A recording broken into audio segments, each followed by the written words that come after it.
Body shot. Ooh, that hurt, didn't it? When adrenaline starts pumping and you know what you can do with this right hand, it's hard to not do that. Here are your hosts, Derick G and AJ. What's going on, folks? Welcome back to another episode of the Bloody Water Podcast. UFC London ×2, I guess we could say that. This is the second go-around. Paddy Pimblett, Molly McCann, the informable duo, back again, back at it. We have a main event, Blaydes versus Tom Aspinall, and this is one of those situations where it's like fate has finally crossed paths with the Tom Aspinalls of the world. Now, if you know anything about this program, you know that Tom Aspinall and Chris Daukaus are two heavyweight fan favorites on this program. We really enjoy those guys. It's my time to shine. I've been behind this guy, Tom Aspinall, for a long time. But folks, once again, if you have been tuning in, I think you're going to be a little surprised about what I have to say about my man today. So, is it too much of a step up in competition? Is he the real deal? We will find out. But in the meantime, let me bring in my co-host, the New Mexico native, the Santa Fe bomber himself. AJ, brother, I said it in the intro. I said you might not like what I have to say about Tom Aspinall here today, brother. I know you a big Daukaus guy. I've been the Aspinall guy. We've been waiting for them to cross paths. But when Daukaus got his opportunity against Derrick Lewis, it seems like this is Aspinall getting his opportunity against Curtis Razor Blaydes, brother. How are you feeling? Talk to me. Man, I'm feeling good, Derick. I'm feeling good. And folks, man, I'm going to have to agree with Derick. You might be a little shocked, man. For the first time ever, we're switching things up a little bit. But it is, either way, man, it's going to be a very fun fight night over in London. You got the Meatball, you got Paddy, you got the Baddy, man. There's a lot of and then just not even just the main card, but even in the prelims. We always say there's a lot of bangers in this one too, man. It's going to be a real fun fight out in London. Yeah, I'd have to agree with you right there, man. And I mean, I don't want to let the cat out of the bag too early, right? But before we talk more Aspinall stuff, we have some big, turnarounds here, man. You have Chris Curtis with another quick turnaround, replacing the injured Darren Till to fight Jack Hermansson. And it seems like this could be a little bit of a cheat code matchup because Chris Curtis was just in the corner of Sean Strickland when Strickland fought Hermansson. So it's like, you know how the dude fights. You got the dude who just fought him telling you this is what you need to do. So it almost works out for him, but I do not believe Sean Strickland will be in the corner. At the time, they said Darren Till will actually be in the corner of a Chris Curtis. So will the action man move to 4-0 in the UFC? And if he does it against a killer like the Joker, Jack Hermansson, I think that'll be something to really write home about. But let's talk about Paddy Pimblett and Molly McCann really fast, AJ. I think this is the third card in a row that they're both they're not headlining necessarily, right? But they're slapped together on that main card. Now, forgive me if I'm wrong. I don't know if it's 2 or 3 times. They were definitely on the last card, UFC London. But they keep bringing them back. And I'm not going to sit here and say anything crazy because, listen, this is a professional fight league, right? Not the professional fight league, but this is the UFC, right? This is professional fighters. But am I wrong to say the UFC has given these guys a push, and they're giving them opposition who is tough, but probably not as tough as they should be, right? And don't get me wrong, Jordan Leavitt, the Monkey King, he's going to be a very interesting, intriguing, stylistic matchup for Paddy Pimblett. But I'm more talking for Molly McCann. First, you got Luana Carolina in your last fight, who has been more of a journeywoman in her run in the UFC thus far. But now you get Hannah Goldy, who's no slouch herself, right? She had a lot of hype coming into the UFC, but she has underperformed just a little bit, right? Just a little bit. So my question to you, AJ, is do you think that the UFC has a grand agenda here? You know what I mean? Are they have this motive that they want to push both of these fighters together? What if one loses and one wins? Like, what happens? I mean, I see what you're saying, man. I definitely think the push is happening right here. And I think of it, and you're right, it was actually all 3 fights that these fighters, that Paddy's had, every single fight that Paddy's had, Molly McCann has also been on the card. Comes out screaming every single time that he gets a finish, gets a knockout. Now the question says, like you begged, Derick, or the question begs, like you said, Derick, is what happens? One wins, one loses. What happens to the dynamic duo? I feel like they're the bullies. Not necessarily like how they act, how they are, but just the way they are together. They're like the Bash brothers, if you will, if you go back to old school Mighty Ducks style of thinking. That's really what they remind me of. They're there, they're hyped, they're getting each other excited. They're probably headbutting in the back. And now you throw a little wrench in that whole plan, then really what starts to happen to their whole careers, man. That's a very interesting thought. And I don't know. I personally don't think it would matter that much to them. I think they'll still roll together. I think they'll still have all this crazy hype up that they still always do.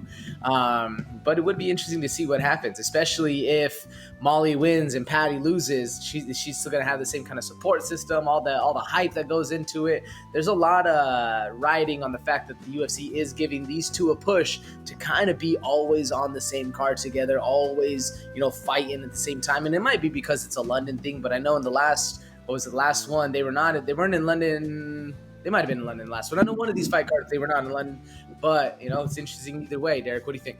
Well, brother, now that I'm thinking back on it, I think the first fight that they were both on was in Vegas. Then it was London, and now London again, right? So, yeah, I'm totally with you right here. It's an interesting dynamic, but they are definitely an indomitable duo for sure right there, man. So it's actually fun to see because before this, I think the last push that you had before this where they were trying to push two fighters on the same card, like constantly, it was the Cheyenne and JP Blaydes at the time, brother, the married couple, right? Now, life has taken its course and things have happened, but, that's what happens also, right?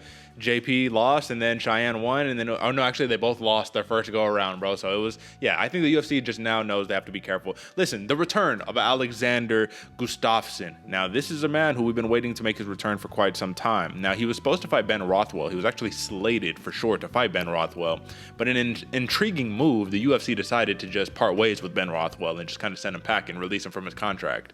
So it's kind of a terrible way to get, let known, hey, man, your fight's canceled. Why?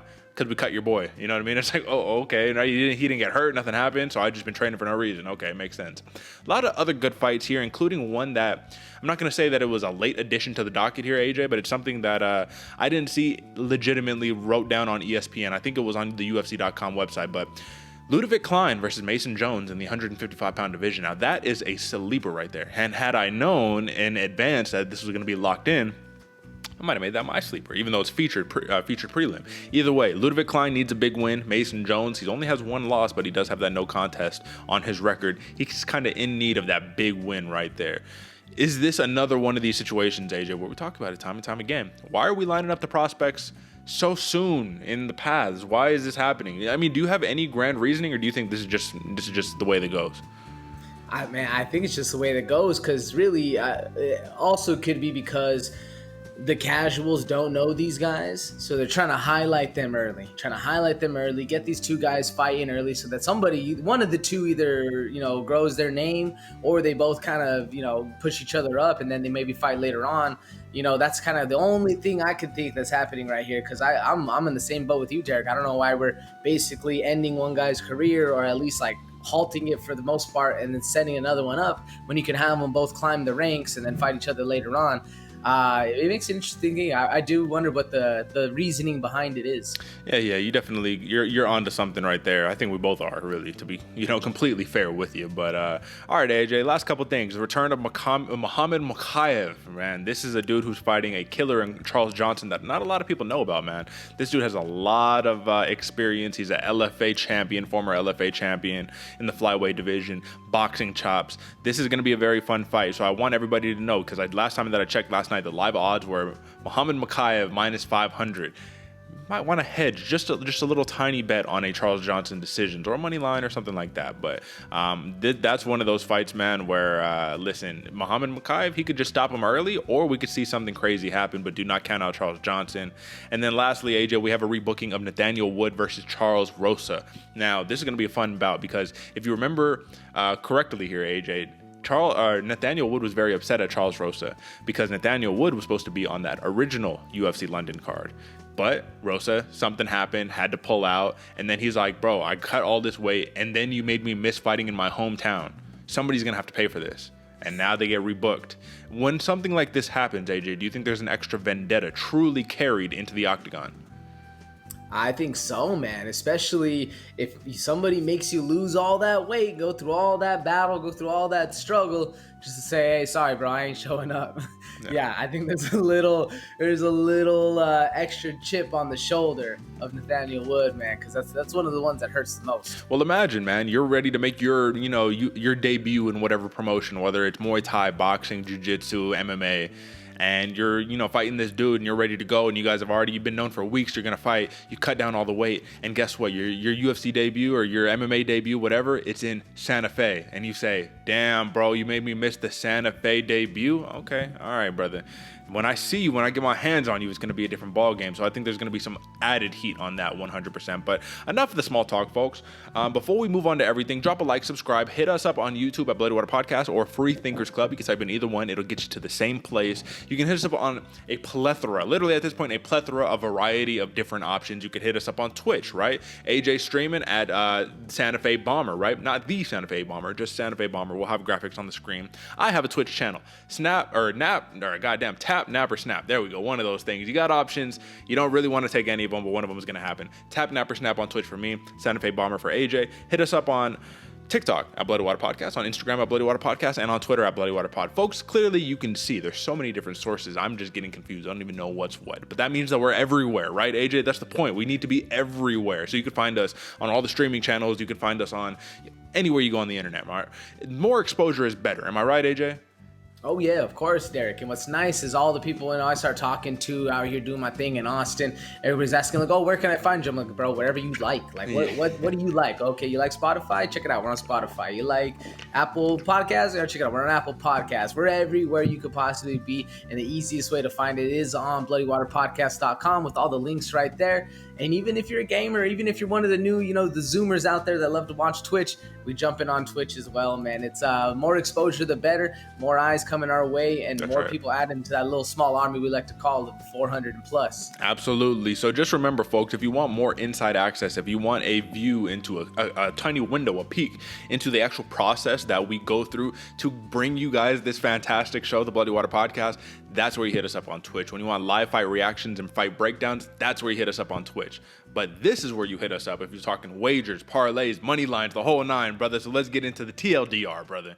All right, my man. UFC London number 2. This is the betting sheet. And brother, we had a wash last week and we had very different picks, right? We had different overs, different unders, different methodologies, right? We find ourselves here and we only have one differing pick, man. And it's the one that I'm like, I can't believe this is happening. I can't believe that I'm doing this to myself. AJ, I'm picking Curtis Razor Blaydes, the man who has been knocked out by Francis Ngannou twice and Derek Lewis once, the only people to ever defeat the man. I'm picking him to upset Tom Aspinall. Can we believe my man is a betting favorite, brother? Let's get it. So clearly, folks, you can see there's a little bit of a how would you say? I'm at a crossroads, right? On one hand, I'm the biggest fan of Tom Aspinall. On the other hand, I want to win money. On the other hand, I want to win this competition. So I have to go against the grain. And I think that experience trumps all. I think that an indomitable wrestling force like Curtis Blaydes trumps all here, AJ. Why are you rolling with my man Tom Aspinall? Because if I remember correctly, when it was Chris Daukaus versus Derek Lewis, you rolled with the Daukaus, bro. So talk to me through it. Talk me through it. I did, Derick. I did, man. And honestly, this is probably one of the biggest picks right here that I'm a little shaky on. I've been going back and forth for a while now, thinking like, what's going to happen? All the X, Y, and Z. Because I like Curtis Blaydes, man. He might be a wrestler, but homeboy can bang. Homeboy can come in and strike. But what really did it for me, man, is remembering how fast and efficient Tom Aspinall handled Andrei Arlovsky. Yep. When I saw that happen, snatched up that choke real quick, got it done. I was like, man, he can do a lot. He can do a lot, and that a lot of people are kind of underestimating him. We might see something like that. I don't think we're going to see a knockout. I don't know, man. Honestly, this is the one where I was a little like back and forth on what to choose. Yep. Went with the favorite. Yeah. Well, there you go, man. And the odds makers, they got very high praise, my man Aspinall, in London too. So this is a home game for him as well. So let's walk through the other ones because we have the same picks for everything else. Chris the Action Man Curtis, excuse me. Paddy the Baddy Pimblett, Nikita Krylov, Molly McCann, and Paul the Berju Craig. Those are your locks for UFC London number 2. Now we're just gonna call it UFC London, but I just wanted to differentiate just a little bit, right? So AJ, man, when we walk through it just one more time, I mean, Chris Curtis, he is fighting Jack Hermansson. I think that he can get the job done. We already talked about how he has a little bit of that cheat code in him, the Sean Strickland experience, having the cornering. Paddy Pimblett versus Jordan Leavitt, man. Obviously, folks, we're gonna break all of this stuff in depth real fast, but this is the TLDR in case you just want to get in and get out, right? Paddy Pimblett, Jordan Leavitt. If it comes down to it, man, both incredible grapplers. I mean, to be fair, Paddy Pimblett, he's a grappler. He's not this big striker dude who got the bombs in the hands, but if it comes down to a striking contest, I think he can edge him out. Do you agree? I agree with you. I mean, and usually when we see the two grapplers go at it, it ends up in a striking battle. We'll see. Although Jordan Leavitt is very funky out there, so that's something to watch for. Very funky, unorthodox movements, man. He's definitely a stylistic matchup. Nikita Krylov versus Alexander Gustafsson. Now, if you remember, Nikita Krylov and Paul Craig, they actually fought each other the last go around, and Nikita Krylov was winning that fight for 99% of the fight until Paul Craig snatches you up and then he just submits you, man. But it's a triangle, a choke, whatever the case may be. That's just what happened, but he's fighting Alexander Gustafsson. Now, listen, man, in a normal situation, I've always had high praise for Nikita Krylov, but also this is Alexander Gustafsson, so name-wise, most people are probably saying, bro, how can you not roll with the Mauler? How can you not roll with Gustafsson? Well, it's been a long layoff for my man, and things aren't the same. It's like John Jones comes back right now. Are you betting on him to win? I mean, maybe because he's John Jones, but maybe not because it's like, when's the last time this dude's fought, you know? So it's just, the layoff is a big issue here. Why do you not like Alexander Gustafsson in this matchup? Nope, my man. Man, I don't. Personally, it's the momentum that Gustafsson's been facing. Excuse All me, Derek, got right. No worries, brother. No worries. Handle it. I'll take it over, brother. All right. So while my man AJ is, he's back. Are you back? Back. Okay, there we go. Back. But no, why I'm a little shaky on Gustafsson. Full pressure, or the momentum, excuse me. Especially after dropping one. Sure, he was up at heavyweight fighting Fabricio Verdum. But just the way he's been moving lately, the way he's been, getting the things done in the octagon, hasn't looked like a prime Gustafsson. It wasn't the Gustafsson that almost beat John Jones, or in some people's eyes beat John Jones. It's the one that's been kind of on the downward slope of his career, becoming more of that old school fighter. Yeah. Gives me a little bit of pause for concern, if you will. Yeah, no, I'm with you. There's definitely something to be concerned about, especially because Nikita Krylov, he doesn't fight all the time either, but very skilled, very technical right there. Molly McCann over Hannah Goldy, like I said, more tenacious, more weapons. She has to not get caught up against the cage and get clinched up. That's definitely going to be something you got to watch out. And then lastly, this is the upset pick, man. This is the upset pick that we have Paul Craig, the Bear Jew, over Volkan Oezdemir, man. And if it comes down to it, and we see a repeat of, Paul Craig's last fight against Nikita Krylov, Oezdemir could get him out of there early. But that's the problem with Paul Craig, is you never know what to expect. And believe it or not, the submission prop for Paul Craig is like plus 200 something. So I'm just like, that's almost candy from a baby. I'm just going to leave that at that, right? So UFC London number 2, Curtis Blaydes is my pick for the main event. Tom Aspinall is AJ's picks for the main event, but everything else is a lock for you. Chris Curtis, Paddy Pimblett, Nikita Krylov, Molly McCann, and Paul the Bear Jew Craig. So, folks, that is your TLDR. If you like that, well, listen, go run to your local sports book, cash your picks in, and then let us know how we did. But if you want to know why we picked who we picked, stick around for a little bit. And AJ, before we do this, because I forgot to do it on the last show, let's do a post review, because we didn't do a post review for the last show. So real quick, folks, and then we'll get into our sleepers. Check it out, brother. This is looking a little steampunk to me. You know what I mean? This is looking a little 1980s steampunk London vibes going on. The cutouts, right? It's like, when the dudes, the old school, criminals, they'd be like, all right, I'm going to hold someone ransom, but I'm not going to use my handwriting. So I'm just going to cut out little clips from the newspaper or cut out clips from magazines and paste it on. That's what this feels like to me. But I got to tell you, this is much more creative, much more, aesthetically pleasing. You got the UK flag in the background, then a lot of these other posters, even the original UFC London poster. So I'm going to give it off the rip here, AJ. Tell the people what you're seeing and all that, but I'm giving this one an 8 off the rip. Talk to me, brother. Damn, high praise coming out of the Derick side over there, folks. But no, I actually like this one a lot too. Yeah, the images of the people, kind of the old school style. You got the black and white, the face off. You got the Curtis Blaydes looking, you're throwing the hands up. But what I like is the background the background right there. You got images in the back. They kind of seem like they're matted down, right? Cut together, pasted together. Obviously, all worked into the UK flag, that London flag.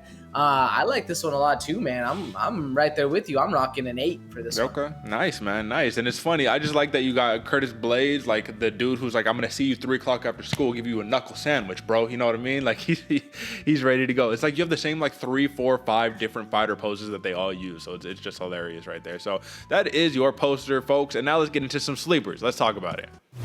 Time for some fight night.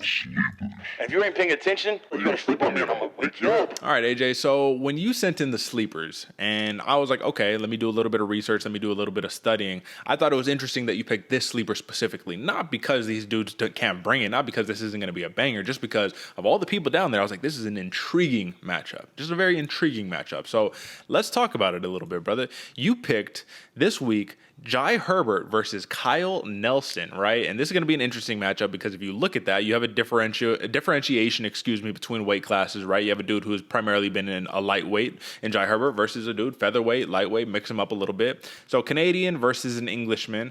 But let's look at the last fight, right? Billy Quarantillo versus Kyle Nelson. How did the fight end? TKO, right cross. That was a year and 10 months ago, brother. So it's been a long layoff for my man. But he did have a big win over Polo Reyes, lost to Matt Sales, lost to Diego Fajeda, and then this was pre-UFC stuff right here. Ilia Topuria, brother. Can we not forget that this man Jai Herbert was inches away from defeating Ilia Topuria in what would have been a most incredible upset, right? But he got knocked out. A win against Kama Worthy, KO, so we know how formidable he is in terms of a striker, but a loss to Renato Moicano, a loss to Francisco Trinaldo, and then this was when he was the champion over there at Cage Warriors. Talk to me, brother. What is intriguing about this matchup specifically to you? Well, Derick, so last week for my sleeper, had a bit of a snoozer. So honestly, when I was looking at all these fights, I'm like, okay, who's going to be the guys who walk in and live by the sword and die by the sword? Whether that sword is a knockout, whether that sword is a submission, that's exactly what this fight is to me, man. Both Jai Herbert, the Black Country Banger, as well as Kyle the Monster Nelson, man. These dudes both are in it for the finish. Doesn't matter what it is. Doesn't matter if they get knocked out. Like you said, even in the Ilia Topuria fight, inches away. Jai Herbert was inches away from winning.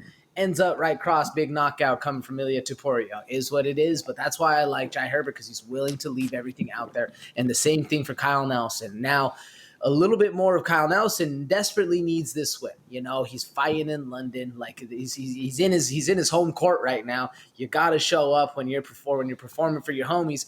Now adds a little bit of pressure, adds a little bit more, and Jai Herbert is very not meticulous, but like calculated. Like homeboy is very smart in the fight game, and what's going to make it even more of an interesting fight is the fact that both of them have had a loss in their last fight, and they're looking to not necessarily make a name, but continue building up the legacy that is their own fight career. And that's what makes me a little excited for this one. There's a lot of heat behind it, like fighter-wise, but also stylistically, we're probably seeing a knockout or a finish right here. Do you agree or see something different? No, I absolutely agree. When you bring these two guys together right here, some fireworks is going to be taking place. But I thought it was interesting. I just pulled it up on the screen. Just tell me what you think of this, man.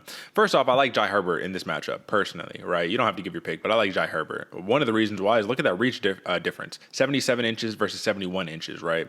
So as long as he can keep it on the feet, as long as he can keep it standing, he's going to be able to pick this man apart at range all day. But this is what's interesting to me. A lot of people are not feeling any motivation for Kyle Nelson here. 7% to 93%. And look at the methodology. KO here. So they're saying Nelson either knocks him out or he barely decisions him. Everybody here is saying, yeah, they're decisioning. If it's a Herbert win, he's going to knock his ass out. Maybe a decision, maybe a submission. But when I see stuff like that, because I like to take a look at those things from time to time, man, how much do you read into those numbers? Not really much, especially on like a Tapology or something like that. I feel like it's a lot of I was going to say a lot of the casuals out there, but the casuals ain't filling those things out. So those are some of the hardcores that are genuinely like in it. So maybe I need to take a little bit more.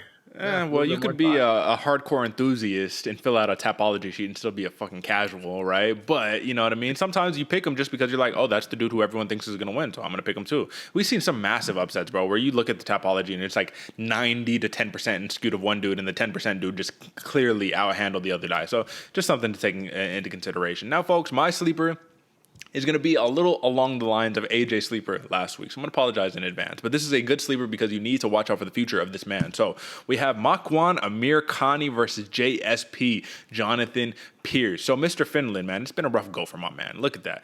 After that big win that he had against Danny Henry, Anaconda choke, right? He loses 3 in a row. Edson Barbosa, Kamuela Kirk, and Lerone Murphy. Now, these are all tough, formidable guys. But then how does he get another win? Anaconda choke on Mike Grundy. That's all you need to know right there. If you could fight one of the best wrestlers in the division right now, you can outhandle the man, you can choke the man, and you can sleep the man. That is what you need to be able to get your mojo back. Because let's not forget, Mr. Finland himself, McCann Amir Khani, all the hype, he turned into a kickboxer, man. He abandoned the wrestling. That's what he was known for. Turned into a kickboxer, lost a bunch of fights, went back to the wrestling. What do you know? You get a win on the board. But this is much more important. the number one thing that has really been plaguing a McCann Amirkhani has not been the wrestling, it's not been the kickboxing, it's been the cardio. It's been getting put in these grappling situations, and then by rounds 2, beginning of round 3, you have nothing left. So when we find ourselves in a situation against a JSP, that's why this is going to be a fun fight, because Amirkhani is going to have to fight those demons, because JSP is going to drag him into deep waters. This is a dude right here, even though he has so after his Contender Series win, he loses the UFC debut to Joe Lozon. Now, you're a UFC debutant, and you have to fight literally a Joe Lozon. I mean, not really that fair, right? But yeah, you got TKO, ground and pounded. That's how I knew Joe Lozon was still in good form. But look at these last 3 wins. Kai Kamaka III, ground and pound TKO. Omar Morales, rear naked choke submission. I was there. That was UFC 266. And when I saw that in real time, I was amazed. And then lastly, Christian Rodriguez, which was a late kind of replacement bout, but Christian Rodriguez got good hands, man. So he was able to definitely mitigate that and get the big decision win. So the thing that you got to take into consideration here, 5'10", 6 foot, 71.5-inch reach for JSP, 72 for McCann Amirkhani. On the feet, it's going to be interesting to see what JSP can do and can he handle the chops of a McCann Amirkhani. But when it comes to the ground, both of these dudes are wrestlers. Who's going to be the better wrestler that night? I have a feeling it's going to be JSP personally, because I think he's the truth. I think he's the future and the real deal. So it's going to be a fun sleeper because of the prospect, because you're seeing one of these stars of the future right now before they become that star. But in terms of if it could be a little bit of a snoozer, I apologize in advance. AJ, what do you make of the sleeper, brother? I actually don't think this one's going to be a snoozer, Derick. I do think when we have the 2 chops of these guys on the ground wrestling, we're going to see another stand-up battle. I mean, well, maybe not. I mean, anything can happen. That's usually the case. But if I'm McCann Amirkhani, I'm very worried about the gas tank of JSP, because this dude pushes it the entire fight. He doesn't let off, and it's one of those things. Nobody ever wants to have the feeling of what Herbert Burns had in his last fight, and it's a scary thing, man. And that's what I think McCann Amirkhani has to worry about, fighting somebody like JSP. Absolutely. And I will just say, man, because that's it for the sleepers right there. You folks, you guys are some savages, man. The comments that we've been getting on that Herbert Burns video, people have been a little ruthless on my man. And even that I'm getting outside of that, like on Twitter and stuff like that, where people are talking about it, I'm just like, yo, everybody is screaming, Herbert Burns quit, fake knee brace, da-da-da-da-da. And I'm just like, man, like I get it. And it's a terrible look. We talked about it. We have a whole video on it. It's a terrible look, but you don't really know. The man has had prior knee surgeries. When you're squeezing the life out of a triangle, you can injure your knee. But yeah, everyone is just screaming like, how dare you forgive this man, give him a pass for quitting, da-da-da-da-da. I'm like, you guys are savages, bro. But we love you, so keep commenting, man. We appreciate it. So without any further ado, folks, now the time you've been waiting for, the wagers, the parlays, all the fun stuff. Let's get into the main card, brother. Let's break it down. Here's to another main card breakdown, courtesy of your hosts, Derick G and AJ. AJ, man, the time has come. And it's like I almost don't want to talk about it, but we got to talk about it. Curtis Blaydes versus Tom Aspinall, number 4 versus number 6. My man, I want you to take a look before anything else. Look at these opening odds, minus 135 in favor of Tom Aspinall, plus 115 comeback for Curtis Blaydes. So, AJ, believe it or not, I was even thinking this morning about changing my pick and being like, I think I might just have to go Tom Aspinall. I might just have to be the ride or die and ride the train, but I want to win. I want to win this week, brother. But I have to let everybody know in advance, even if I would have picked Tom Aspinall, when I was able to cash in actually last week on Curtis Blaydes plus 115 money line over Tom Aspinall, because I think that the closer we get to fight night, the more even the odds are going to become. So real quick, AJ, I actually just want to take a live look at what the odds are right now for this fight. So let's just take a look real fast. Minus 150 Tom Aspinall, plus 125 Curtis. Oh, Lord, I'm going to have to get back in there, and I'm going to have to go place another wager on Curtis Blaydes, brother. So now Tom Aspinall is running away with it a little bit. So clearly the odds makers like him. And what is there not to like, AJ? He's faster than Curtis Blaydes. He's slicker on the feet more than Curtis Blaydes. His Muay Thai is phenomenal. His speed is incredible. When he's able to shoot in for the takedown, he could take your back. He could choke you out very quickly. But my problem is, if Curtis Blaydes does not employ the same strategy he did against Chris Daukaus, which would be a terrible game plan against Tom Aspinall, and he goes to the Curtis Blaydes that fought a Jairzinho Rosenstruck, the Curtis Blaydes that fought an Alexander Volkov, I just don't see Tom Aspinall even able to get started against a Curtis Blaydes, excuse me. What do you make of this matchup in totality? Because I looked at it this real quick before I let you go. When I was doing a breakdown on Twitch, I was saying, either Curtis Blaydes implements his game plan and there's nothing Aspinall can do, or Aspinall implements his game plan and there's nothing Curtis can do.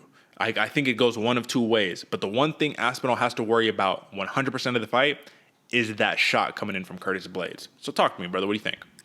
I agree with you, Derick. If it's going to be whoever the man implements his strategy the best and can continue to stop the other guy's strategy. Yeah, that's what we're going to see. It sounds like an easy answer, right? But with these two dudes, man, that is not. It's the furthest thing from easy, especially because Curtis Blaydes, with each and every single fight he has, he's still growing. He's still improving. He even knows he's like, yeah, okay, I can't fight.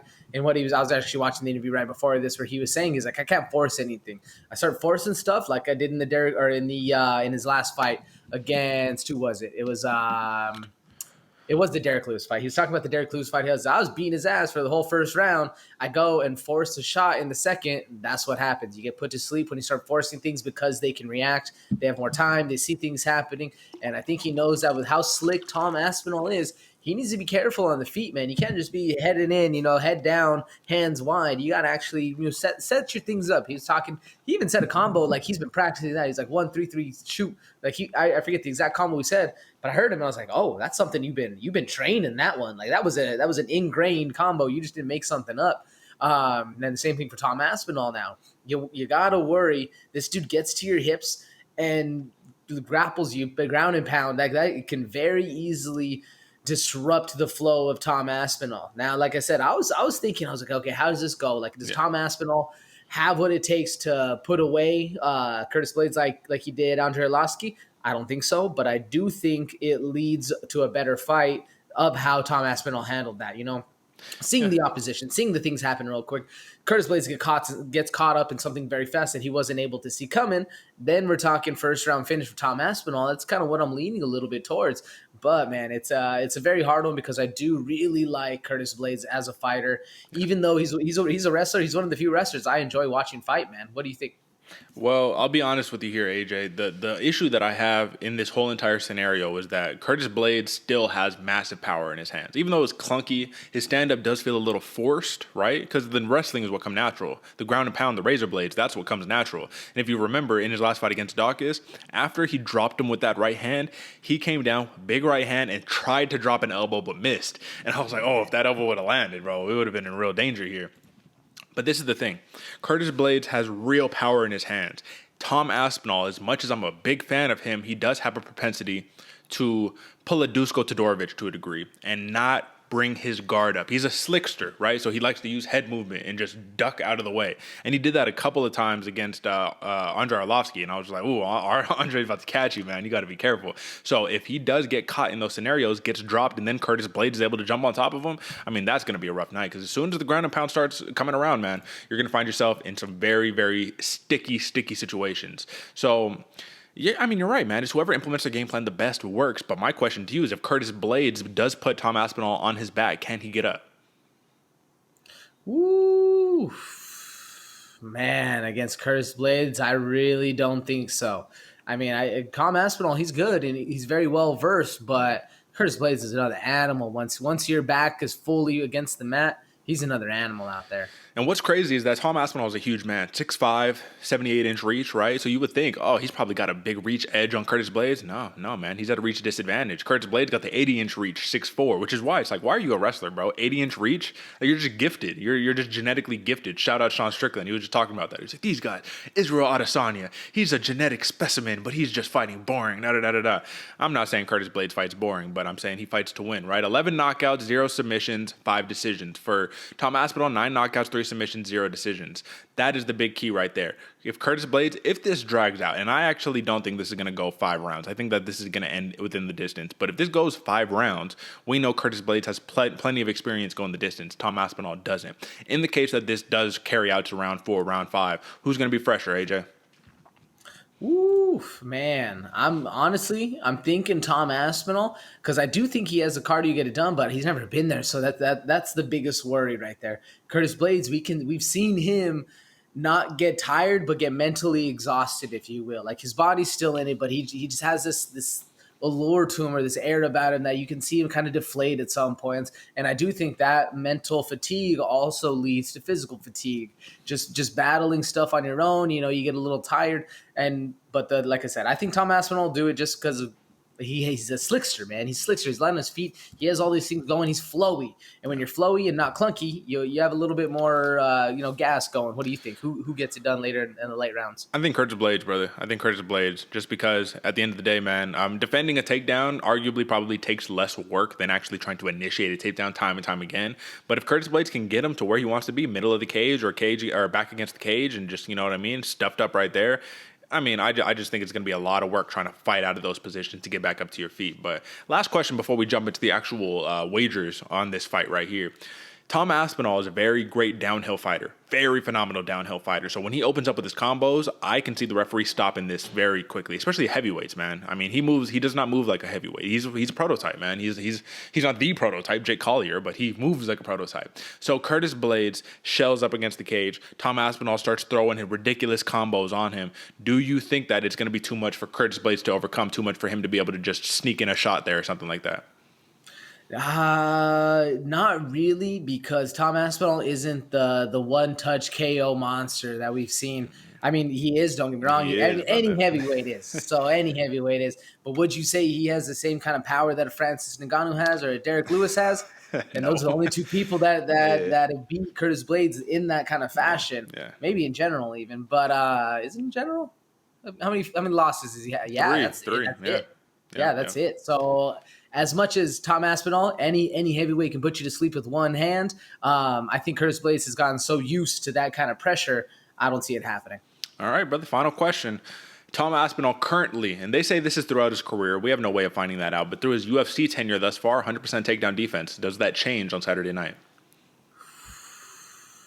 Yeah. Yeah, he's getting taken down. Come on, yeah. brother. What are we talking about here? But if he doesn't, we know he's the real deal. And Tom Aspinall, if you're watching this, brother, and you win, I take all of this back. But you know what I mean? For the meantime, this is the that's still my boy, man. This is the strategy, this is the analysis, and that is your main card. So, or your main event right there. So, AJ, let's talk about these wagers real fast. Plus 300 for the TKO prop on Curtis Blaydes, plus 325 for the decision prop. Clearly, if it goes to a decision, they like Curtis Blaydes. If it goes to a TKO, though, Tom Aspinall has the best odds, or the lowest odds. Plus 180 for the TKO, plus 550 for the submission. You have to watch out for that submission because it's definitely on the board. It's on the board of possibilities right there, plus 500 for the decision. How do you see this fight playing out in terms of a methodology? Who wins it? Clearly Tom Aspinall in your eyes, but how does he win it? Yeah, that's what I've been battling this whole time because I for some reason I don't see him knocking out Curtis Blaydes. I can see him like a TKO, like, puts too many hands on him and the ref comes in and stops it. Yeah, but I don't see a straight cold knockout. So I'm kind of avoiding that TKO KO finish. And I don't really want to play it safe with the decision because I do think, the error of him not going for the long-winded effort and long-winded me trying to think it through. I'm going with that plus 550 submission, brother. 550 submission, Okay. round 2. Okay, and the over and under is 3.5, so you're taking the under on that one, brother. Interesting. Submitting Curtis Blaydes. Interesting right there. Well, I'm rolling with the TKO prop on Curtis Blaydes. I don't see this fight going to a decision right here. If these two heavyweights go to a decision, there's no hope or promise for the heavyweights ever again, right? So, yeah, I'm taking that plus 300 TKO prop right there. But, I mean, let's be honest here, AJ. I know you have to pick, right? We have to pick a methodology. But if you're saying, do you think the money line is a better overall pick than that plus 550 submission, or how are you seeing it? I mean, kind of, because it is Tom Aspinall can win in a multitude of ways, so that's why the money line pick is a little bit better. Sure. But being at that minus 135, I don't really see too much value in it. If you are going to go a value pick, then I just go off of that TKO. But I like switching up a little bit for this one. So I don't think it might be the safer move, but I don't think it's the wiser move, if you will. Okay, folks, and just so you know, and this is not something I was able to show as a graphic on the screen. This is what I'm looking down right now. I'm just looking up the number. The most value in terms of a play for this bout right here, I like this fight to end within the distance, right? Not go the distance. So the odds on that are minus 270 right now on William Hill, Nevada. Wherever your local sportsbook is, take that play. Minus 270 for not going the distance. I don't see this one going the distance. So we'll leave that at that. That is your main event right there. And now, AJ, we got a lot less exciting bouts, but still very good bouts overall, you know what I mean, on the ticket. Jack Hermansson, the Joker, number 8 versus Chris Curtis, who is currently unranked right now. This is kind of a rough topology estimate in terms of where he is at, but This is an opportunity, and you now have to understand why the action man just decides, oh, I just fought a month ago. All right, 4-week turnaround. Let's get it. You know what I mean? That's definitely something to worry about. I don't like that personally. I don't like the quick turnaround.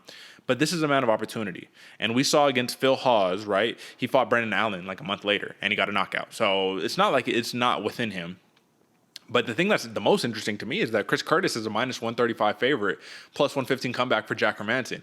And I feel like normally, if the Rodolfo Vieira fight never happened for Chris Curtis, the odds would have been flipped, right? But because the man stuffed 20 takedowns, and I think he is yet to be taken down in the UFC, 100% takedown defense in the UFC, it's just something that you definitely have to take into consideration right there, brother. So let's talk about it a little bit. Jack Hermansson, right? Unorthodox fighter, right? He's a little clunky on the feet, but the goal is to get that shot in. But what did we see against Sean Strickland in his last outing? When he wasn't able to get that shot, he just kind of sat back and became content with just trying to throw on the feet, which is totally cool. It's not a problem. But against Chris Curtis, he's going to make you pay, right? So what is the path to victory if you're a Jack Hermansson against a Chris Curtis? Man, leg kicks and then leg kicks on leg kicks. And when you think you're going to leg kick them, drop down, get the takedown, get him to the ground. I mean, it's going to be a lot harder. It's a lot easier said than done, especially because of all the stuff that Chris Curtis has known. He's basically gone through 2 training camps to fight Jack Hermansson. One being the help to Sean Strickland. And now, I mean, it's short notice. He's stepping in on something, but he already has all that prior knowledge. So he knows takedown's the way to go. Did you stuff a bunch of this dude's takedowns? He's going to kind of have that same wilting fashion that I was talking about earlier in Curtis Blaydes. What the hell are we talking about? It's Curtis Blaydes. And you can see he becomes complacent in reacting instead of being proactive in the fight. And it's a little bit worrisome. So if you're Jack Hermansson, you got to stay on your bike. You got to stay mobile. You got to stay moving. You got to be the one leading the entire dance. Throw in those leg kicks. Get Chris Curtis, the explosiveness out of him. Obviously, don't throw blind leg kicks, but get the explosiveness out of Chris Curtis and then start working your own game plan. Your takedowns, working the ground and pound, all of that jazz right after that. Do you see what I'm saying, Derick, or you see it a different way coming for Hermansson? I see what you're saying. I just think that Jack Hermansson is going to have to do something a little trickier than that to be able to actually be effective against Chris Curtis, because I get what you're saying. Curtis has that very long, wide stance, right, where his leg is just begging to get smacked on, right? And Rodolfo Vieira did a good job trying to attack that a little bit until you throw the leg kick and he counters you with the right hand over the top. So that's just the one thing. You're right. You have to set up the leg kicks if that's the route that you're going to go. But let's look at the last couple losses for Jack Hermansson. You got Sean Strickland, Marvin Vettori, Jared Cannonier. Those are the last 3 losses in his last 5 bouts, right? So is there a common thread between the two? Between the 3, not really, right? Jared Cannonier, Vettori, Strickland, they're all their own different beasts right there. But his wins, that first round heel hook on Kelvin Gastelum, which was like, damn, we didn't even really get to see the fight started. And then that, kind of wall-to-wall win against Edmund Shabazian, which was kind of close at times, but it was more or less wire-to-wire. So Chris Curtis, his wins, Rodolfo Vieira, Brendan Allen, Phil Hawes, and then you got a couple other fights outside of the UFC, you know what I mean, going further than that. But when you look at the differentiation between the skill level, Jack Hermansson has fought the better guys, and it's just clear to say that. But I do think that stylistically, this just does not favor Jack Hermansson unless he can legitimately get Curtis to the ground, because we haven't seen it yet. And I want to know what happens if he can edge out a win like that. He knows this is kind of like a desperation spot, man. 9-5 in the UFC. You got to get these wins together if you want to have any hope at running at that title in the middleweight division. And I just think it's tough, man. I just think this is a tough matchup overall. That last outing against Sean Strickland was not very promising if you wanted to be a better on Jack Hermansson, but let's be realistic here. I think there's been this transformation of Chris Curtis, right? Where it's like at first we're like, oh man, against a wrestler, against Phil Hawes, he's just going to get taken down. And now we see he could stuff the takedowns, he can make you pay. But let's be real here. It's not like Jack Hermansson doesn't have a chance to win this fight. It's just that he has to be very methodical in how he goes about it. So as a betting man, AJ, right, would you hedge at all with a little money on the money line for Jack Hermansson, or work any of these props, or what are we talking? I was looking at that plus 115 money line, brother, just to hedge just a little bit, because the Joker, if you remember, it had to have been about 2 years ago. That's all anybody could talk about. Yeah. Jack the Joker. Everybody, this dude coming out of wherever he's coming out of. What is he? Frontline London? Academy, brother. Yeah, Frontline Academy. Sweden.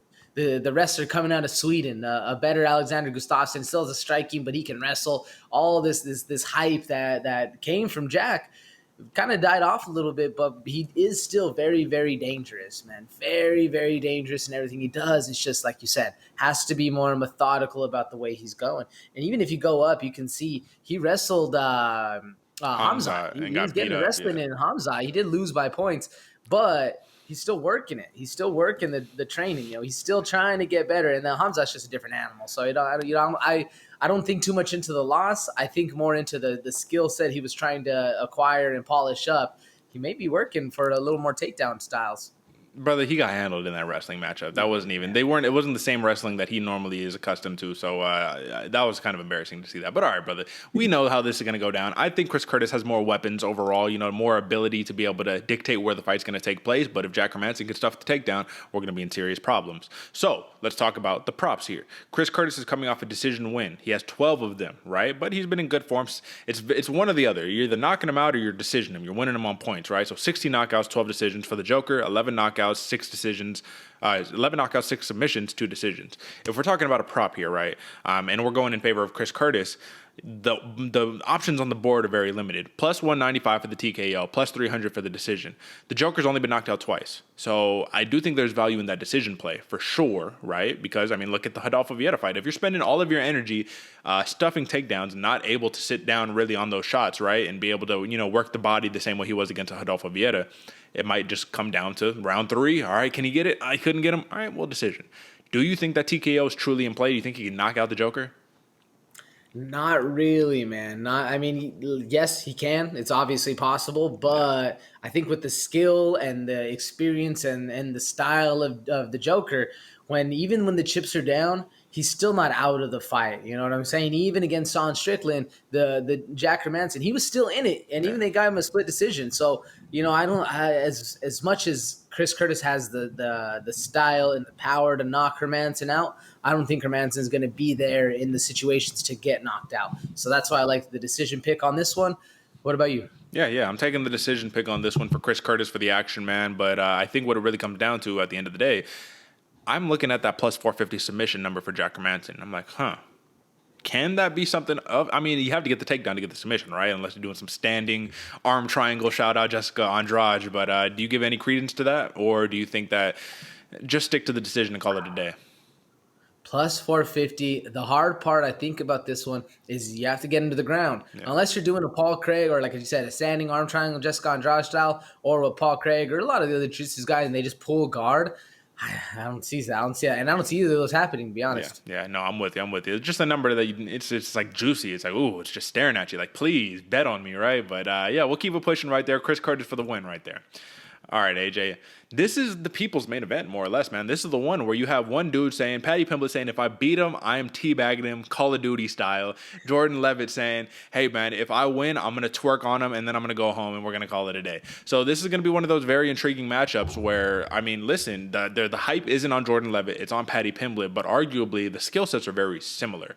Now, of course, Paddy Pimblett does have a lot more experience. You know what I mean? 10-1 is Jordan Leavitt. 18-3 is Paddy Pimblett. Former Cage Warriors champion. Came over here. Plenty of experience, like I said. But we have seen he has one fatal flaw. And it's the chin, brother. He gets touched. Every UFC fight, that chin is getting touched. And it's touch and go. And then he comes back and he has some, miraculous knockout. Now, I have to give credit where credit is due here, AJ. I was watching the MMA Hour, and Ariel Helwani was having this segment where they were talking about Jordan Leavitt is actually a betting man, and he has a betting profile. And he actually bet on himself. He bet a half a unit on himself to defeat Paddy Pimblett first round submission in this fight this weekend. Now, should you bet on yourself if you're a fighter? Yes, you should always bet on yourself in any facet of life. Does that mean that just because you bet on yourself, everybody else should take the bet? No, absolutely not. Because to be honest with you, Paddy Pimblett, man, once again, he's not the striker. He is a jiu-jitsu guy who happens to have hands, right? And that's where he needs to work on the striking. So when it comes down to these exchanges, they get clinched up, right? You know what I mean? They hit the ground. They start working some submissions.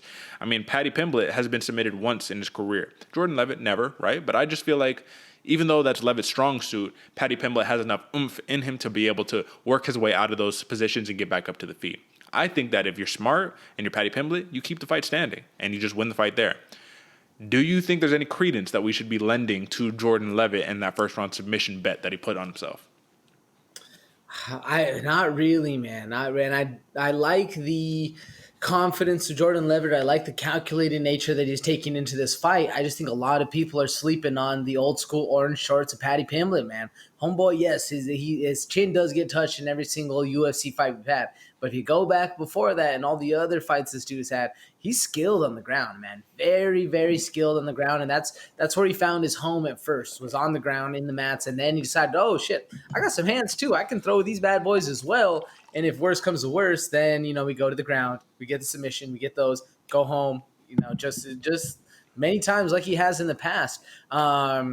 Although, man, what does give me pause for concern, as much as Jordan Leavitt thinks he's good on the ground, he's slick on the feet. So it might be one of these bait and switch kind of things where he's like, oh, yeah, I'm going to submit this dude. I'm telling all y'all, first round submission, I'm going to submit this dude. Comes out, bink, bink, bink, 3-piece and a soda. Then we're seeing something different, Paddy on stilts. I don't know, man. I don't hold much to the submission of Jordan Leavitt, or the submission prop that he's been putting out there. Can it happen? Yeah. Is it more likely? I'd see a knockout more likely than not. Interesting, because Jordan Leavitt's one sole knockout has come in the form of a slam and not actually with his hands. So it's interesting that we kind of, it feels a little like a reach slightly, right? You know what I mean? Because I do think Jordan Leavitt, man, if he wants the fight to take place anywhere, it is on the ground. And there's nothing wrong with that. It's just that's where his skill set is the best in this matchup. I just think Paddy Pimblett has more ways to win. Because don't get me wrong, I wanted to roll with Jordan Leavitt for the upset pick here. But Paddy Pimblett, man, it's not just the star power. It's not just being in London. A lot of it just comes down to, if it's on the feet, man, I just don't see Jordan Leavitt outstriking him, really. If it's on the ground, I think it's more of an even matchup than it is just a landslide in form. So, that's what it comes down to here, right? It's troubling when you say, where you're the best at, if you take me there, we'll be more or less even.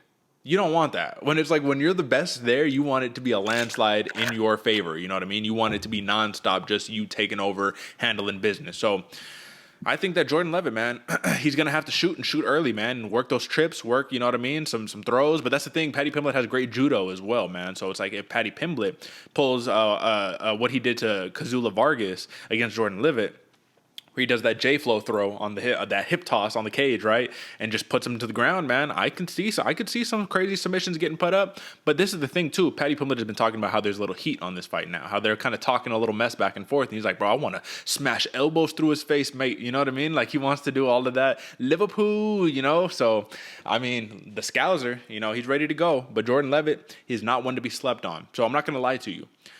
Would you be surprised? Or I guess this is what I should ask you. Would you be surprised? Would you massively shocked? Excuse me for the stutter right there. Would you be massively shocked to see Jordan Leavitt pull out a decision victory here?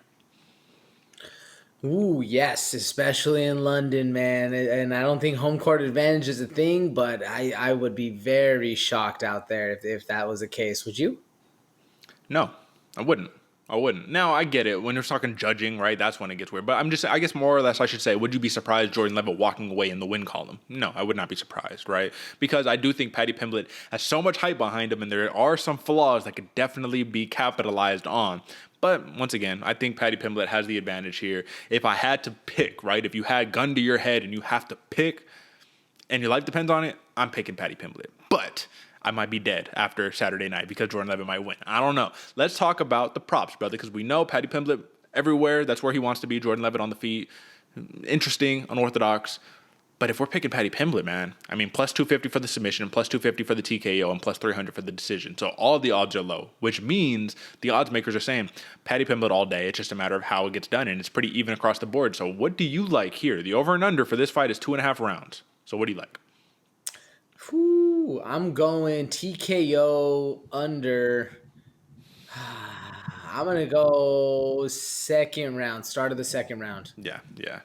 And it's funny you put that. I'm actually in consensus with you. I feel the same exact way. I do not see this fight going the distance because I do think if either one of them can get each other in a compromising spot, a very like a heavy top control spot. Paddy Pimblett has great top control. So does Jordan Leavitt, though. Jordan Leavitt's coming from a wrestling background, brother. So it's like, it's just so tough, man, because his demeanor, right, it makes you want to be like, oh, he's this kind of like softer dude. He's a beast, bro. He's a savage in there for sure. So both of these guys can capitalize, but I see a TKO. I see elbow slicing somebody up. I see this getting bloody. I see this just being violent, and that's what you want to see right here. But we are rocking with Paddy the Baddy Pimblett. I do think that this has the makings of being one of those fights of the night, though, man. I do think so. All right, AJ.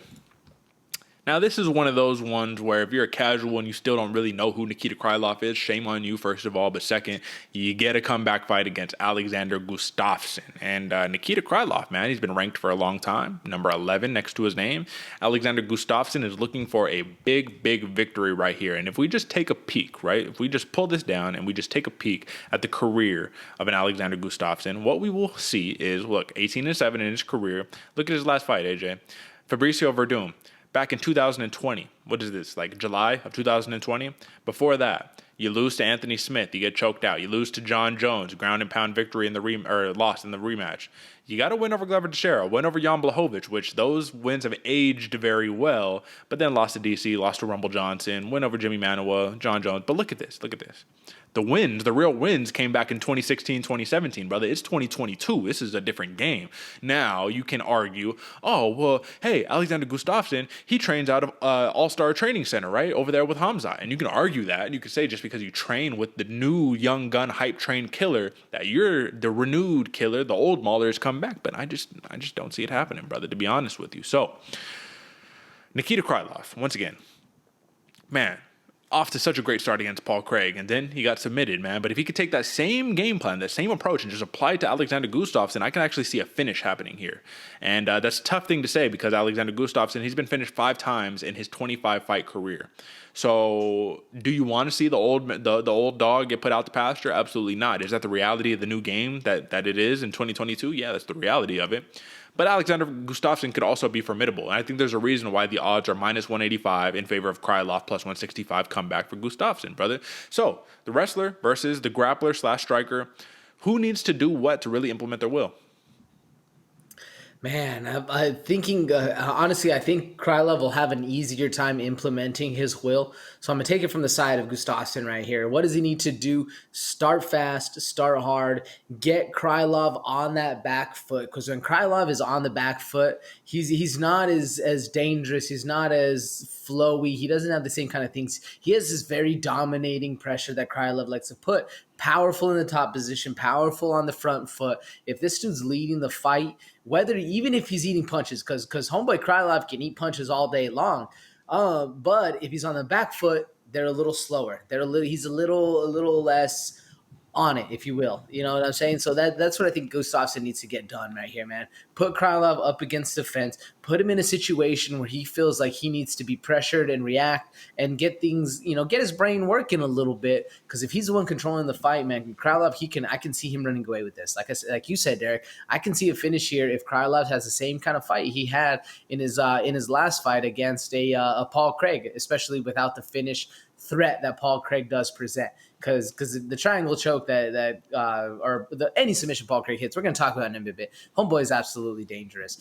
Now from Krylov, man, if Krylov can just exactly what I was saying, all his pros, man, stay on the front foot, be the aggressor, be the one controlling this fight, I think he's going to run away with this one, man, especially because Gustafsson really is becoming that more of the older breed of fighter, the fighter that we've seen be matched up against the young guns. And Krylov, he's not a young guy, how old is Krylov? He's 30 years old, brother, 30. So yeah, he's a young cat, but I still feel like he's one of the older style of fighters, if you will. So young guy, but still with an old style. So I don't think it's too much of a gap for Gustafsson to bridge, but there is still a gap nonetheless. Do you feel the same way, or you see something different coming from these two?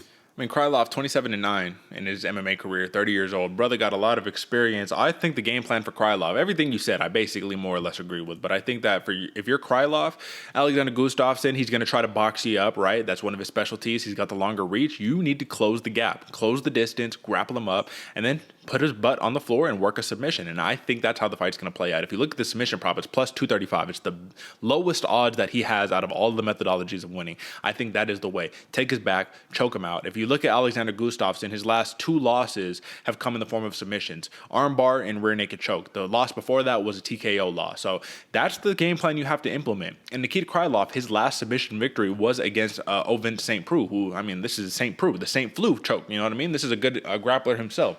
So Krylov can definitely do it. If you look at his fight against Magomed Ankalaev, there was a lot of those grappling exchanges in there, man. So this is going to be definitely a head-on collision. But I do think that if this stays out at range and Krylov, he's going to have to use his kickboxing to try to mitigate that reach advantage that Gustafsson has.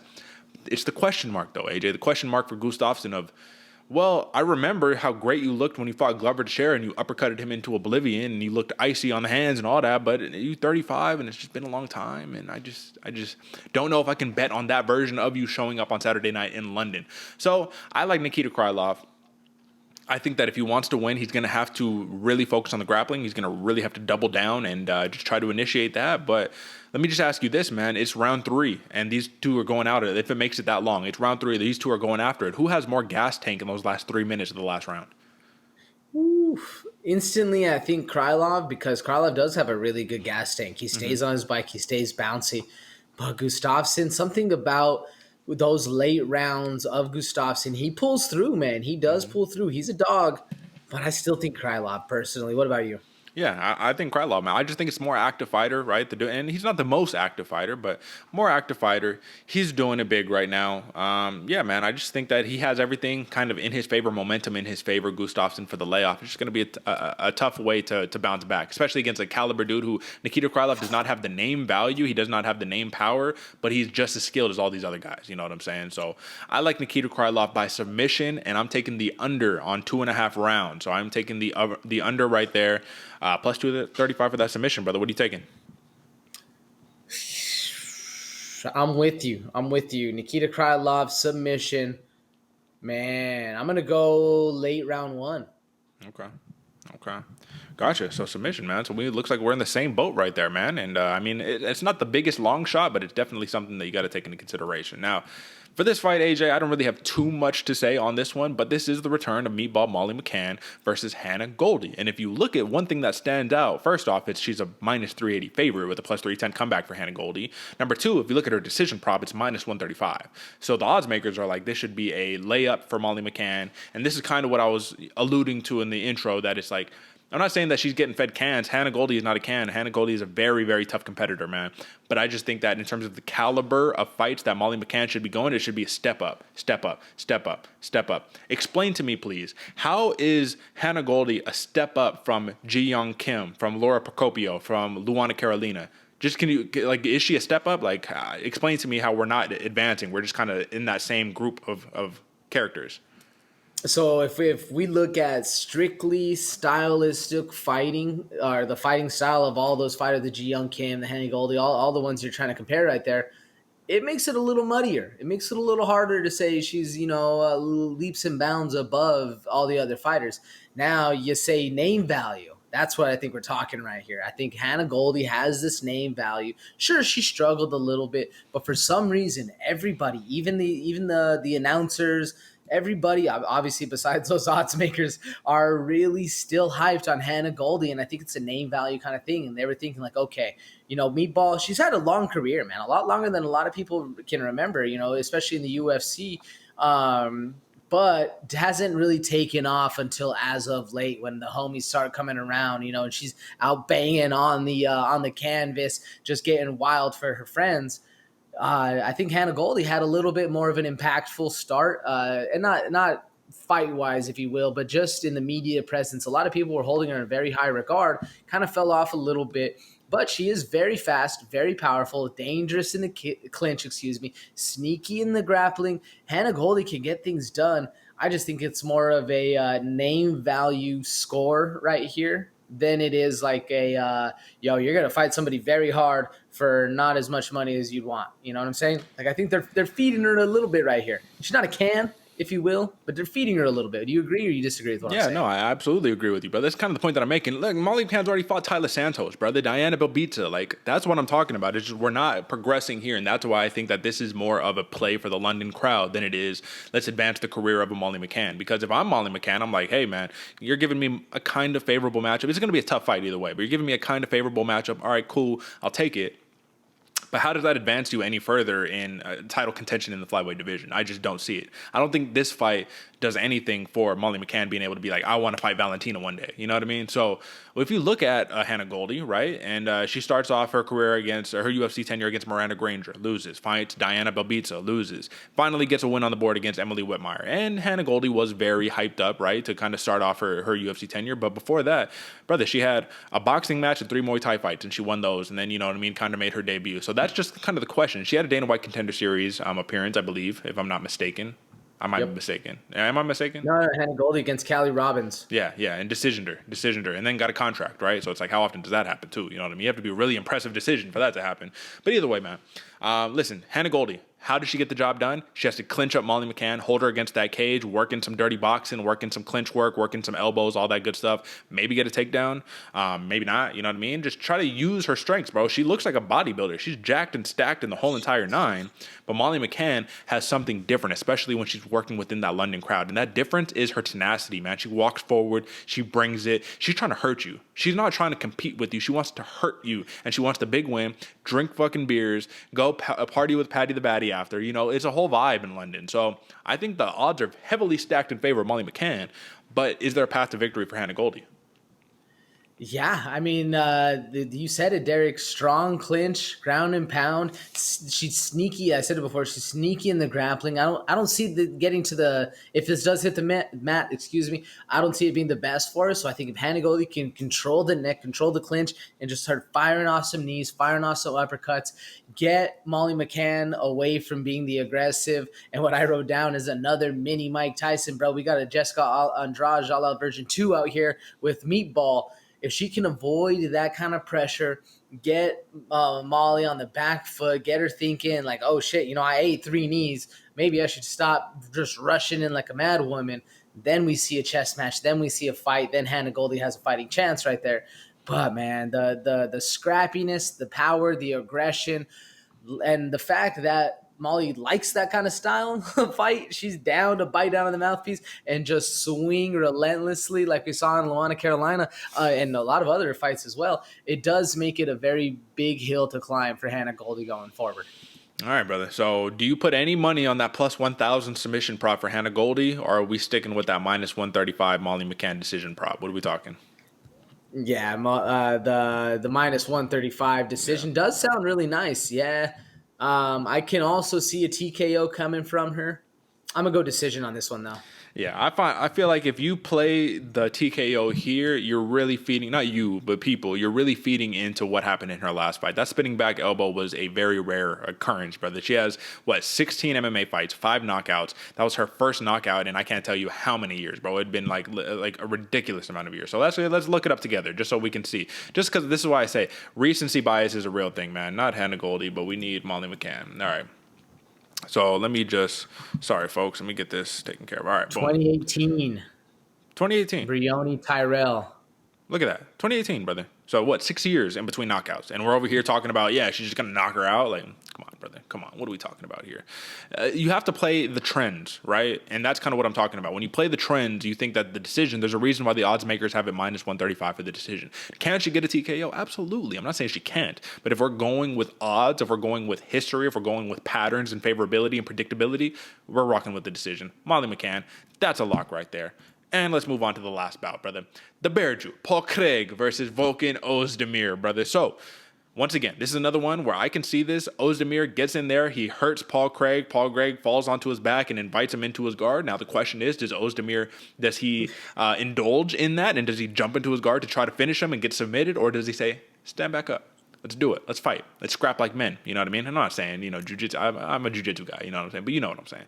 So, if you look at the last 2 fights, Volkan Oezdemir, he gets knocked out by Yuri Prohashka, and then he gets decisioned by Magomed Ankalaev. But he made that Ankalaev fight a lot closer than people would imagine, right? So it was not like this runaway type situation. The last loss before that was to Dominic Reyes, a split decision. But he has a knockout win over Ilir Latifi, which is very impressive, and a split decision win against Alexander Rakic, which is also important because Rakic managed to take Oezdemir down and still win the fight. So for Paul Craig, what are we looking at? 4-fight win streak after that draw against Shogun Rua, right? You got Gadzhi Antagulov, submitted him with a triangle. Shogun Rua subbed him to punches, right? Tap to punches. Jamal Hill, snap tap or nap or whatever, nap tap snap. Listen, knockout round 1, punches.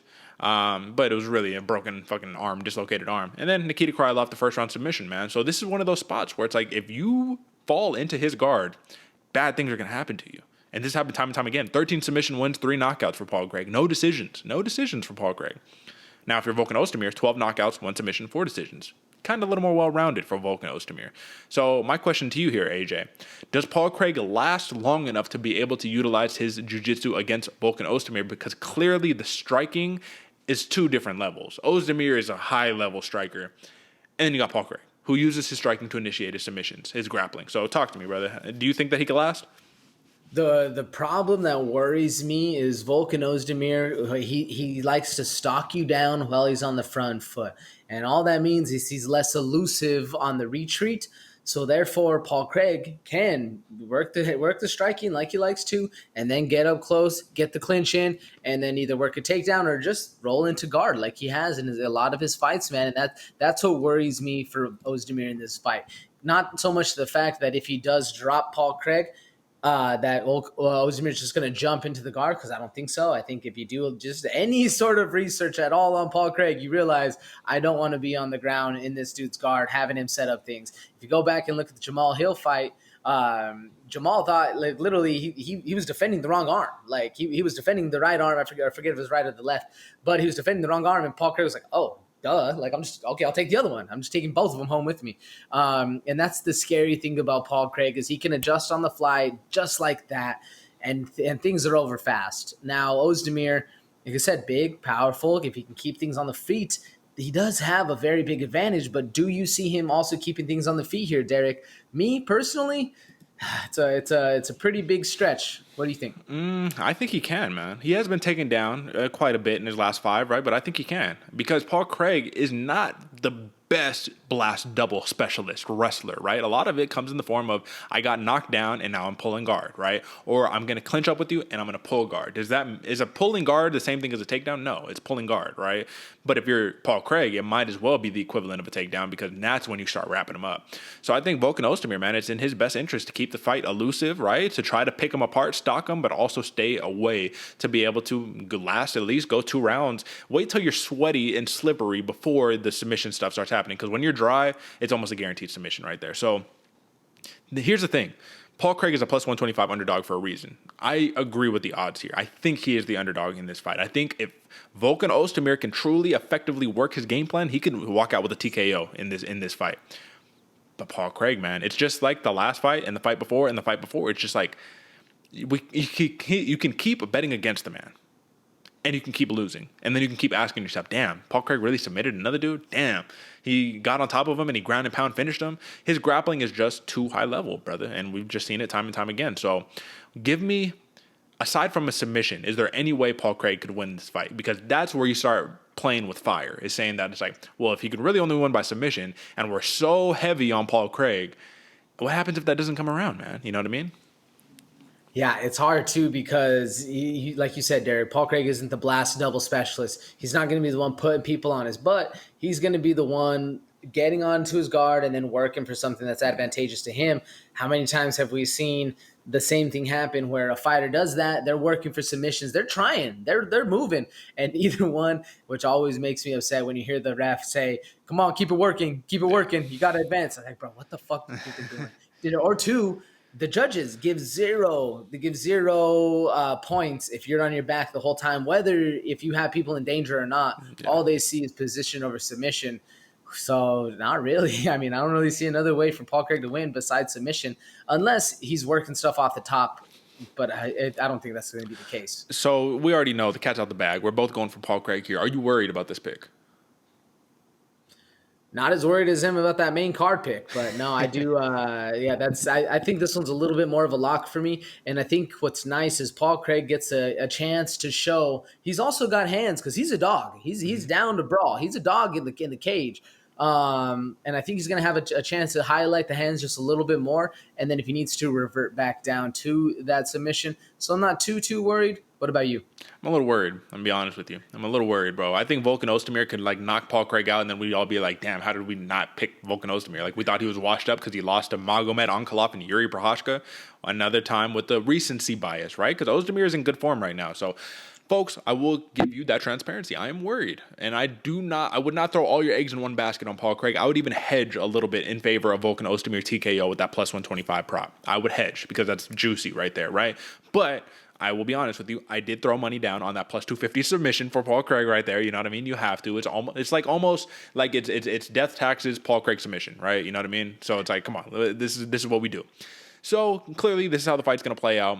I like Paul Craig submission, and if we're looking at the over and under here, we are looking at 2.5 rounds. So I like clearly the under for Paul Craig. What do you like, brother? Yeah, me too. I'm surprised it's even 2.5 rounds. Well, he is the underdog, so I guess I'm not too surprised. Yeah, I'm going Paul Craig submission, early round 2 as well. And just to be fair, just because the over and under is 2.5 rounds does not mean that the odds makers think that it's going to go over, right? Because the under for 2.5 is minus 185. So they think that it's going to be under, but that's just where they set it for whatever reason. I think it should be 1.5 personally, but that's neither here nor there.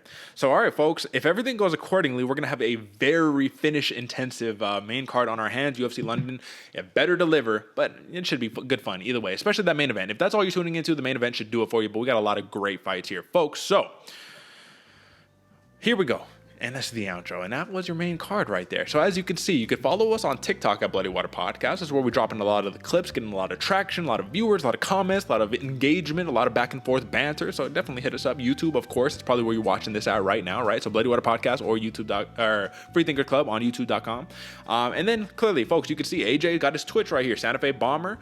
Definitely give him a follow. Watch the streams. Tune in. He's playing. Tell the good folks again what you're playing, AJ. Escape from Tarkov. Yeah, Escape from Tarkov, brother. A looter shooter, crazy intensive. If you're in the chat and you're looking at what the hell I'm doing, just ask. Let us know in the chat, man. I'll break it down a little bit for you because it is a little intense, a little in depth. So let us know. Especially hit us up in the chat, man. You can see it. And you can also see Derick's over here too, doing the Twitch thing, man.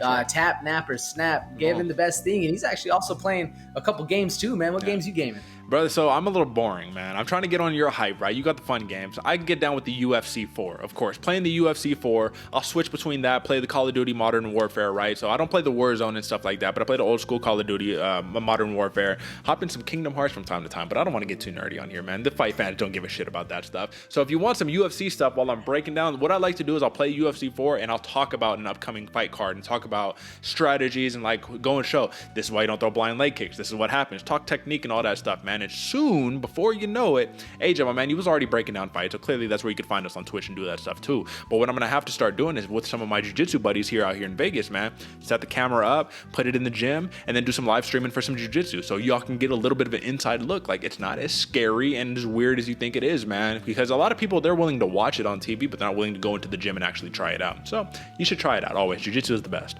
Folks, that's it for us. Drop a like, subscribe, share the show with your friends. That's really the key right here, right now. I'm actually going to look it up in real time, AJ, just so we can see what we're looking at. Because if we have not advanced, that's okay. But we need to get it up just a little bit. Free Thinkers Club, 411 subscribers. Let's get to 420 by the time that UFC London rolls around, or by the time the end of the show rolls around. Clearly, by the time that we have our post-show stuff up, we're going to get the followers. We're going to get everywhere that we need to go. But you can join right now. And here, this is what it looks like, man. You type in Free Thinkers Club on YouTube. You scroll down, you see you got a couple of our videos right here. Head to the channel of the Free Thinkers Club. Go to the videos and look at what we got. Look at all of these amazing videos that we have up for you guys. A bunch of short clips here, right? Look, AJ, we got the money line betting sheet. We got the sleepers you should watch out for, preview show, the whole entire nine. So if you haven't tuned in yet, you're clearly missing out. But listen, at the end of the day, AJ, man, this has been a fantastic program, as always, man. You love to do it, and we will... Listen, man, I'm either going to be vindicated or I'm going to be very sad, you know what I mean, come the post-show for betting against my man Tom Aspinall. We will see what happens. But that's it for us. Share the show with your friends, folks. You know what time it is. Until next time, folks. Peace.